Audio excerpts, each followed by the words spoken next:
Hello guides, আমি দেখো এদের আমি এমনি দুটো ভিডিও আমি দিয়েছি ওদের লাইফস্টাইলটা, ওদের সব কিছু নিয়ে। আমি কিন্তু এত কিছু যে ঘটেছে, অ্যাকচুয়ালি আমি তো বললাম না তোমাদের, সব কিছু আমার ভিজিট করা হয়নি। ওদের যে লাইভ করেছে, লাইভে যে ওরা মাঝগান কেটে দিচ্ছে, ফার্স্ট গান কেটে দিচ্ছে, মধ্যস্থল কেটে দিচ্ছে, ছেলে ঢুকিয়ে দিচ্ছে ঘরে, হ্যাঁ, এই জিনিসগুলো কিন্তু আমি শুনিনি যে এবার আবার নতুন করে এরা যে কন্ট্রোভার্সি শুরু করেছে।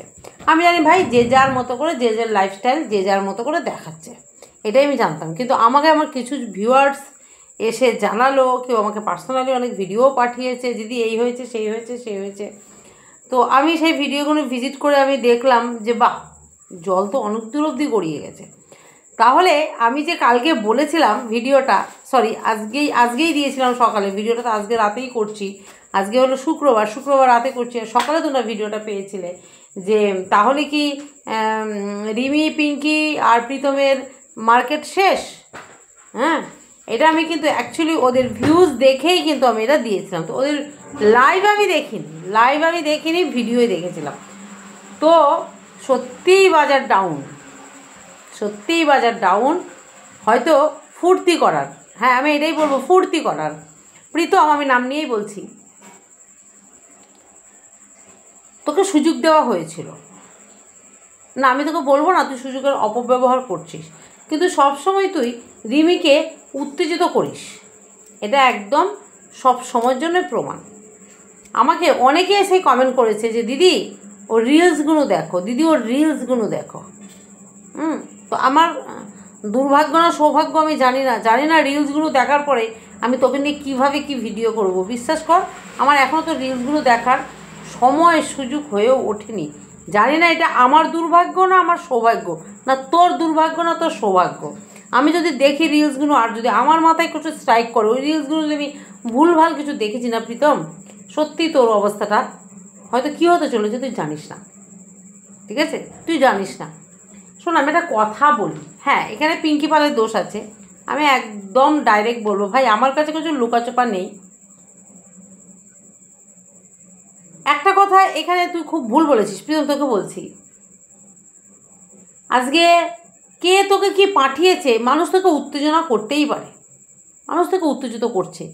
শত্রু মানে সবাই কি চাইছে বলতো, তোদের ব্যাপারটা থিতিয়ে গেছে, তোরা তোদের মতো করে আছিস, তোরা তোদের মতো লাইফস্টাইল করছিস। কিছু পাবলিক দেখ, আমরা তোদেরকে নিয়ে কিন্তু আর কোনো ভিডিওই করছি না, করছি কি আমাদের এই জোনটা থেকে যে ভিডিও তোদেরকে নিয়ে নেগেটিভ পজিটিভ, হয়তো দুই একটা পজিটিভ ভিডিও তোর ভালো লাগা, তোকে ভালো বলে দু একটা পজিটিভ ভিডিও হয়তো করে থাকতে পারি, কিন্তু আমার মনে হয় না তোদেরকে নিয়ে আর কাটাছিড়া করে কোনো ভিডিও আমরা করেছি আমাদের এদিকটা থেকে। কারণ আমরা নেই, আমাদের দরকার নেই, ভিডিও দিচ্ছি না, তাও ভালো ভাই, কিন্তু আমরা চাই না যে তোরা সুস্থ সুন্দরভাবে জীবনযাপন করতে চাইছিস কিংবা করছিস, যেভাবে আছিস সেই জীবনটাকে নিয়ে এনে আবার রাস্তায় নামাবো কিংবা সেটাকে নিয়ে আবার কাটাছেড়া করবো, আমরা কিন্তু সেটা করছি না। কিন্তু তুই বলছিস লাইভে বসে যে তোকে কিছুজন অনেক কিছু পাঠিয়েছে। আরে ভাই, অনেক কিছু পাঠিয়েছে, পুরোটা পরখ করে দেখেছিস? কবেকার ভিডিও, কি ভিডিও? আর তুই একটা কথা বলছিস আমাকে নিয়ে দিচ্ছে রিলসগুলো, তো তুই তো ওর হাজব্যান্ড, লিগাল হাজব্যান্ড। হ্যাঁ, তুই বিয়েটাকে অস্বীকার করিস, ভোগ চোখ করা হয়ে গেছে, তখন মনে ছিল না, না দুটো আনলিগাল বিয়ে করে নিলি, তখন মনে ছিল না? এখন তো মনে হচ্ছে এটা আমার লিগ্যাল বিয়ে নয়, ইনলিগাল বিয়ে, এখন মনে হচ্ছে না ইনলিগাল? এতদিন মনে ছিল না যে আমার কি 19 বছর না 20 বছর না 22 বছর আগের যা বিয়ে হয়েছে? বাহ, খেলাটা ভালো খেলা। আমি এটা রিমির লাইফ থেকে শুনেছি, খেলাটা বেশ ভালো খেলা, ভোগ করার বেলায়, উপভোগ করার বেলায়, সব কিছু টেস্ট করার বেলায়, সব কিছু মজা নেওয়ার বেলায় তখন মনে হয়নি। এখন মনে হচ্ছে মা ব্যাংকের থেকে টাকা তুলে মেয়ের জন্মদিন করে, মানে বউয়ের জন্মদিন করে বেকার টাকা নষ্ট করেছে। বাহ বাহ বাহ বাহ বাহ, খুব ভালো কথা। তুই একটা কথা বললি না, এই কথার পরিপ্রেক্ষিতে রিমি আবার ভিডিও নিয়ে বসবে, পিঙ্কি বলতো কথা বলেই দিল তোর মাঝগানটা কেটে দেবে, মাঝগানের ঠ্যাংটা কেটে দেবে। তো সেই জায়গায় দাঁড়িয়ে আমি রিমিকে দুটো কথা বলি, রিমি আমার মনে হয় এই কথাটা নিয়ে তোর প্রোটেস্ট করার দরকার ছিল তোর মাকে। আমি জানি না, আমি বলবো না ভিডিওর মাধ্যমে প্রোটেস্ট কর, একদমই আমি বলবো না। হ্যাঁ, তোর প্রোটেস্ট করা দরকার ছিল অফ ক্যামেরায় মাকে। যদি করে থাকিস খুব ভালো, আমি জানি না করেছিস কি না। অবশ্যই আমরা সেটা দেখতে পাবো না, আমরা দেখতে চাইছিও না। তুই যদি প্রোটেস্ট করে থাকিস ভালো করেছিস, অফ ক্যামেরাই কর, অন ক্যামেরায় করার দরকার নেই। কারণ পাবলিকরে আর মজা দিস না তোরা।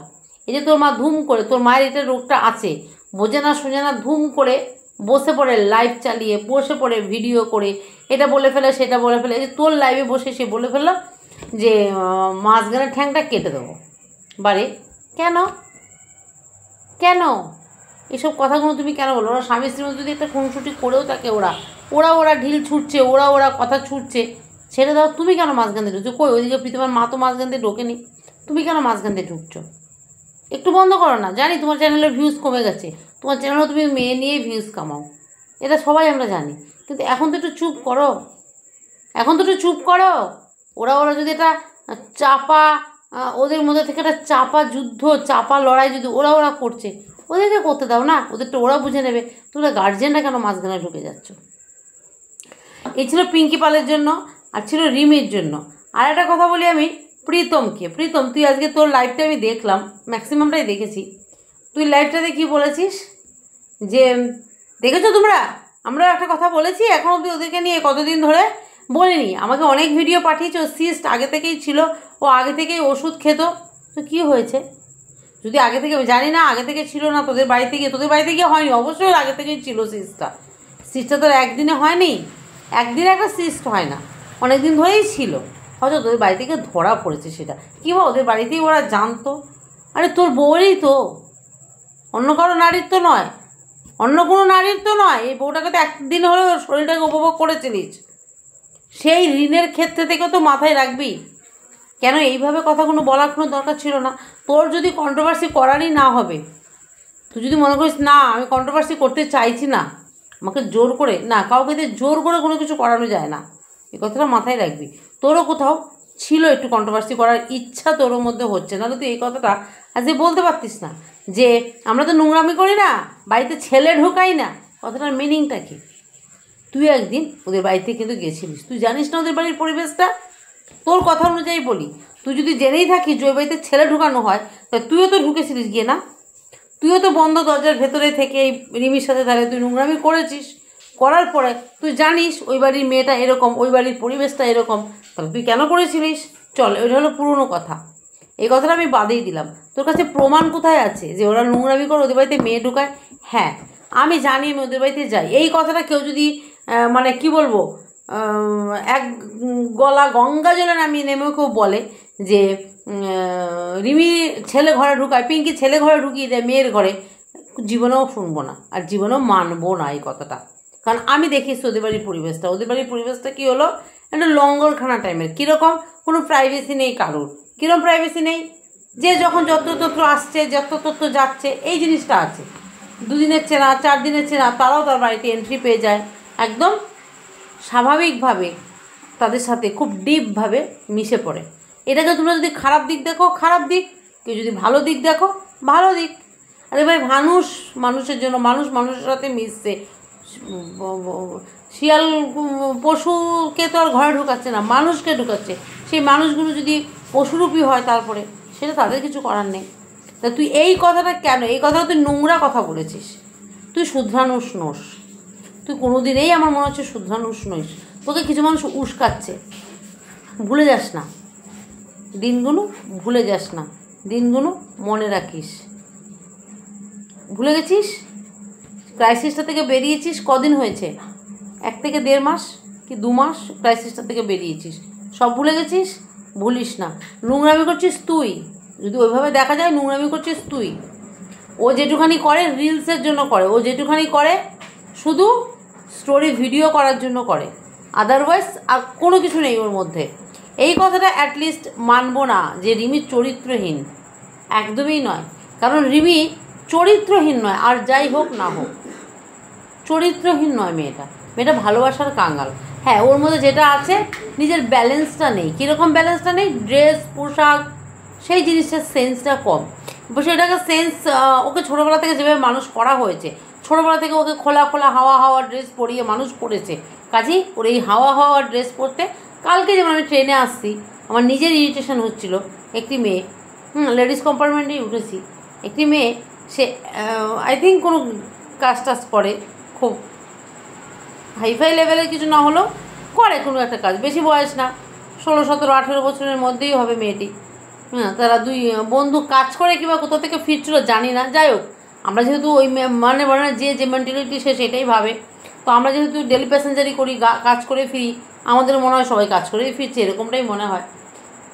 দুজন ছিল, তো সে এমন একটা ড্রেস পরেছে ঠিক একদম এই যে স্টেপ, এই যে এইটুখানি কীভাবে দেখাবো, এইটুখানি বুঝতে পারছো, এইটুখানি ব্রা ফিতা, ওইটুখানি একটা জামা পরেছে, দিয়ে ঠিক এতটা ডিপ করে কাটা, ঠিক আছে, ট্রেনে বসে আছে। এবার তার কাছে একটা, আমরা যেমন অফিস ব্যাগগুলো থাকে না, পিট ব্যাগগুলো, ওই ব্যাগে একটা ছিল, সঙ্গে একজন মহিলা ছিল, মেয়ে ছিল, দুটোই মেয়ে, সঙ্গে একটা মেয়ে ছিল, হেলদি ভারী শাড়ি। সে একটা সভ্য ভদ্র সুন্দর ড্রেস পরেছে, সালোয়ারই পরেছে, একটা মডার্ন ড্রেসেই পরেছে, সালোয়ার নয়, একটা মডার্ন ড্রেসেই পরেছে, কিন্তু সুন্দর মার্জিত ভদ্র সভ্য একটা ড্রেস পরেছে। দুটোই কিন্তু মেয়ে। তো ও কী করছে, ওই ব্যাগটা নিয়ে সামনে সবসময় এইভাবে থাকছে, ব্যাগটা নিয়ে সবসময় সামনে, নিজেরও হেজিটেট হচ্ছে, রাস্তায় বেরিয়ে নিজেরও কিন্তু হেজিটেট হচ্ছে। হ্যাঁ, তো ও কী করছে, সামনে ওই ব্যাগটাকে নিয়ে এরকম করে বসছে। হট করে কি মনে হলো, মেয়েটা কিছু একটা বার করবে, পাশের মেয়েটা কিছু একটা বার করবে, ব্যাগটা টেনে নিয়েছে। এবার অতক্ষণ আমি খেয়াল করিনি, অত আমাদের মাথায় থাকে না, আমরা বসি আমাদের কাজের ইয়েতে সারাদিন ধান্দায়, অত কারোর কে কী পড়ছে না পড়ছে। হট করে মেয়েটা হেজিটেট দেখে আমি, কী হলো এরকম কেন করছে, ওই মেয়েটা ব্যাগটা নিয়েছে, বারবার ব্যাগটা চাইছে, ব্যাগটা দে। ও বলছে দাঁড়া না, থাক না, আমি আমার দরকার আছে, আমি একটা জিনিস বার করছি। ও বলছে না দে, আমার ভালো লাগছে না, দেখ না কেমন খোলা লাগছে। তখন ওর সাথের মেয়েটা, আমি তো মানে ওর দিকে তাকাচ্ছি, মনে হচ্ছিলো যে সত্যি কথা মনে হচ্ছিল ঠাটিয়ে দুটো চড় দিই। এই পোশাকটা পরারও একটা জায়গা আছে, ন্যূনতম সেই সেন্স না থাকলে তার ওই ড্রেস পরার কোনো মানে কী বলবো যোগ্যতাই নেই, তার কোনো অধিকারই নেই, ন্যূনতম সেন্সটার দরকার আছে। ওই সঙ্গে যে মহিলাটা মানে মেয়েটা ছিল, সে কমেন্টস একটা পাস করলো, এরকম ড্রেস পরে বেরোস কেন বলে আমার দিকে তাকাচ্ছে।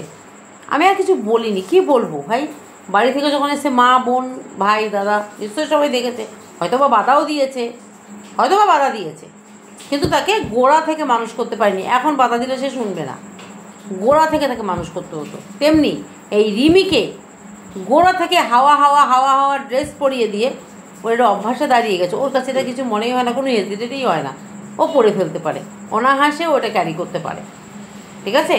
কাজে ওর মধ্যে যদি থাকে ওই একটা বদ অভ্যাস আছে, ওই একটা খারাপ, তার জন্য চরিত্রহীন তাকে বলা যায় না। আমরাও আগে অনেক কথা বলেছি, এখনও বলি, সেটা বড় কথা না, কিন্তু অন্যায়টা অন্যায় ভাই। তুই যে এই কথাটা বললি ছেলে ঢুকিয়ে দেয়, এই কথাটা মানতে পারলাম না। তুই কি করছিস, বোন ডাকছিস, দিদি পাচ্ছিস, তাদের সাথে বেলালাপানা করছিস, এগুলো কি ঠিক? টাচ, আমি কালকে টাচ, তো টাচ দেখে বোঝা যায় যেটা বোন না দিদি, ওকে না কি। কাজেই কথা বলবি, মুখ সামলে কথা বলবি, ভেবেচিন্তে কথা বলবি, ভুলে যাস না বিগত 1.5 মাস আগের ঘটনা, ভুলে যাস না। সবাই সবটা জানে, ঠিক আছে। খেলা আবার নতুন করে শুরু করিস না, কারণ তুই যাদের প্ররোচনায় আমি জানি না উস্কাচ্ছে, পা দিস না উস্কানিতে, আবার কিন্তু কাটা পড়ে যাবি। হ্যাঁ, পচা শামুকে হাত পা দিবি, পা কাটবে না, সেটা কোনো দিন হয়? তুই তো পচা শামুকের উপর দিয়ে হাঁটতে চাইছিস। হ্যাঁ, তোর স্ত্রী, তার কোন কেয়ারটা তুই করছিস? এখনও তো তোর ডিভোর্স হয়নি, হয়েছে কি? তুই ওকে নিয়ে কেন বসেছিস? ও অপারেশন করবে, ওর সিস্টের ডাক্তার দেখাবে, না আগে ছিল না, দরকার নেই তো, ওরা তোকে নিয়ে কোনো কথা বলছে না, তুই কেন বসছিস? আমার চোখে পড়েনি যে ওরা এর মধ্যে তোকে নিয়ে কোনো ভিডিও করেছে, আমার চোখে পড়েনি। তবে এই লাইভটা তোর লাইভের পরেই ছিল, পিঙ্কি যেখানে বলেছে, তো পিঙ্কির এই কথাটা বলা উচিত হয়নি, সেটাও বলে দিলাম, পিঙ্কির ওই কথাটা বলা উচিত হয়নি। ওরা স্বামী স্ত্রী করছে খুনসুটি, ওদেরকে করতে দাও, আর তুমি এত বড় এই ফালতু নোংরা কথাটা বলাটা অ্যাটলিস্ট উচিত হয়নি। অনেক কথা আছে অন্য ভাই, মা মায়ের মতো থাকো না ভাই, মা মায়ের মতো থাকার চেষ্টা করো। তো চলো বন্ধুরা, ভিডিওটা অনেকটা বড় হয়ে গেছে, একটুখানি বলে গেলাম। দোষ গুণ সবার আছে, কেউ ভাই এখানে ধোয়া তুলসী পাতা নয়, দোষ সবার আছে। তবে নতুন করে ভিউজের জন্য আবার যেন কন্ট্রোভার্সিটা শুরু না হয়, তাহলে কিন্তু খেলা খোলা মাঠে শুরু হয়ে যাবে, খেলা খোলা মাঠে শুরু হবে। তো চলো সবাই ভালো থেকো, সুস্থ থেকো, টাটা, দেখা হবে অবশ্যই নেক্সট ভিডিওতে।